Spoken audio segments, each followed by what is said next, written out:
Portable Kìkì Ajá ọmọ Ọlálọmí àtọjọ́ tó o ti sọ̀rọ̀ Aláàfin Lásádà ìṣìṣẹ́ ti bá ọ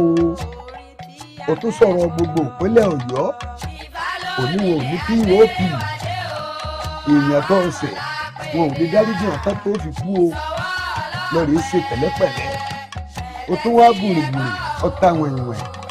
ọlọ́lẹ̀ rí aṣíwájú rẹ fún Alhaji Táyé Kọ́rẹ́ǹsì Àkàndé nìbàdàn àpèsè fújì tálà fífi dàpèsè fújì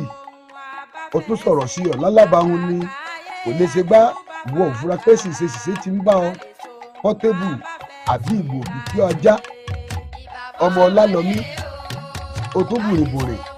o tún ní ọba orin Saheed Òṣùpá ibi ògbé ṣeré ìwúlò Portable King Saheed Òṣùpá. Saheed Òṣùpá ṣé mọ̀ ń kọ́ bá ara wọn ní mí bọ́bà tálá ló ń gbé kùn mi tó bá tiẹ̀ jẹ́ jápa lẹ́yìn gbé sí kùn mo rò gbórin ló ń bẹ níbẹ̀ ni ń gbé kájọ máa ṣe copyright kájọ máa yọ lọ àti bàbá àtọmọ tẹ́fà ti dàmí mọ́mọ́ tọ́ ẹyọ sí sọ́tọ̀ káyọ̀ sí sọ́tọ̀ ọ̀tọ̀ọ̀tọ̀ lọ́rọ̀ bá tiẹ̀ lọ máyọ̀ bá tì mí lọ ṣé gbọ́ did you hear me please Saheed Òṣùpá Pasuma ò ṣe bẹ́ẹ̀. Akaka Kìkì Awọ ìgbé kakaka ẹ̀bìtì kakaka ẹ̀bìtì tí ò gbójú wọ́n ní ò lè pàgbé òun ni Saheed Òṣùpá o lọ́ọ̀rẹ́ wá àwọn àgbààgbà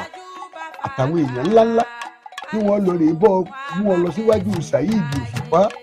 kọ́ ọ lọ́ọ̀rẹ́ tún bá o Kìkì Ajá